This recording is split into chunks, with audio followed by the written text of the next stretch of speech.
Everyone thinks she's losing her mind. The whispers, the sleepless nights, the stranger she swears is following her through the streets of a country she barely knows. As doubt closes in from every side, even Julia starts questioning her sanity. But what if the real danger isn't in her head? What if the one thing nobody believes is the one thing that could get her killed? Julia, an American woman, moves to Bucharest with her Romanian husband, Francis, after his company transfers him there. She is not able to understand the language, so she feels disconnected from the moment they arrive. On the ride from the airport, she has no idea what Francis is saying to the taxi driver. They settle into an apartment with a large picture window facing a building across the street. While looking out that first night, Julia notices a man staring at her from a window opposite. She dismisses it and goes to bed. The next morning, Francis leaves early for work without waking her. Alone in a foreign city, Julia spends her days cleaning, taking Romanian lessons, and exploring Bucharest. The language barrier makes everything difficult, and she begins to feel lonely. One afternoon, she looks out the window and sees the same man watching her again. That same day, she is disturbed by her neighbor playing music loudly and dancing. That evening, Julia and Francis enjoy a night out. But on their way home, they come across an ambulance and police gathered around a crime scene. A shaken man is sitting inside the ambulance. Later, they learn from the news that a woman's body was discovered nearby. The murder unsettles Julia, and she finally tells Francis about the man across the street. He dismisses her concerns and insists she is overreacting. During a dinner with Francis's colleagues, one guest named Simon discusses the murder. Rumors suggest the victim was decapitated.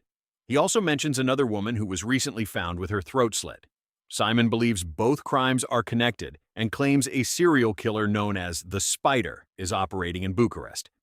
After the guests leave, Julia meets her next-door neighbor, Irina. Irina apologizes for previously disturbing her with loud music and dancing and tells her she can always knock if the noise becomes too much. The following day, Julia reads more about the murders. She finds English translations of the news articles on the murders. She discovers reports about a serial killer targeting women. One survivor explains that she was stalked for days before the killer attacked her in her home, covered her face with a pillow, and slit her throat. Most disturbing of all, the killer reportedly remained beside her for hours afterward. The story terrifies Julia. Soon, every stranger in the city seems suspicious.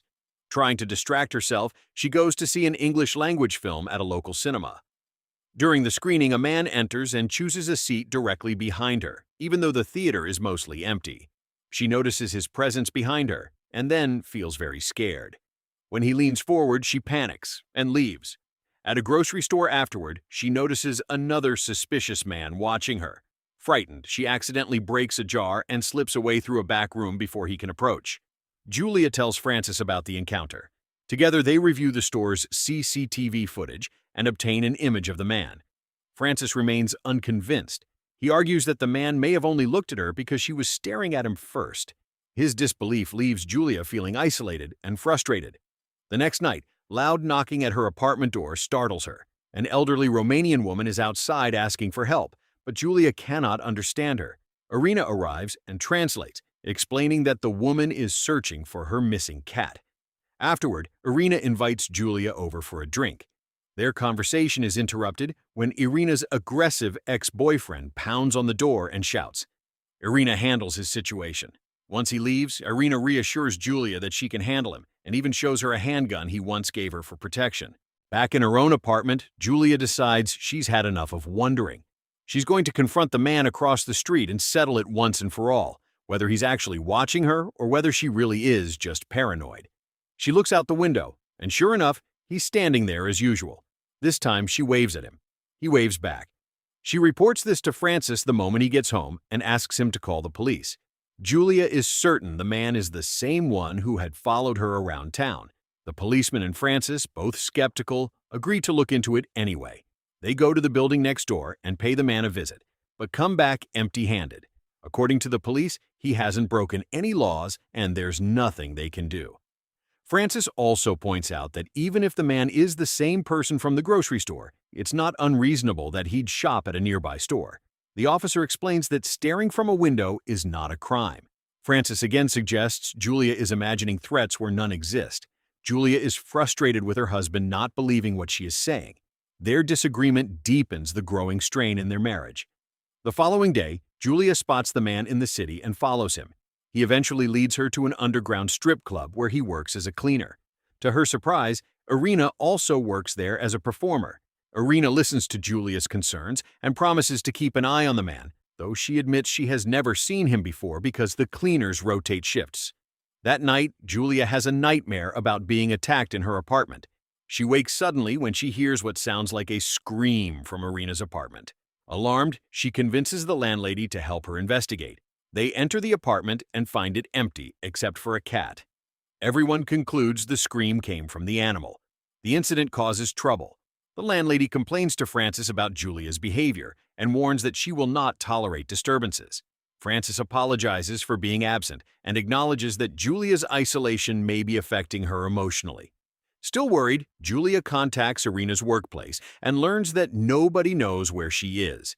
Later, she notices a man knocking on Irina's apartment door. It turns out to be Irina's ex-boyfriend. After learning she is missing, he gives Julia Irina's phone number. When they call it, they hear the phone ringing from inside the supposedly empty apartment. Julia convinces him to accompany her to the building across the street because she knows the mysterious man works at the same club as Irina. The ex-boyfriend angrily pounds on a door and threatens whoever lives there, but no one answers. Eventually, he leaves. Julia remains behind and knocks on another apartment where a frightened elderly man answers. Realizing she has the wrong person, she apologizes and leaves. As she heads downstairs, she comes face to face with the man she has been fearing all along. He clearly lives in the building. Julia quickly enters the elevator and leaves.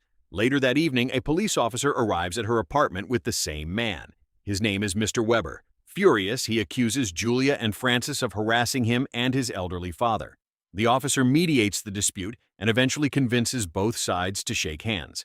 Soon afterward, Frances brings home good news. The spider has been arrested.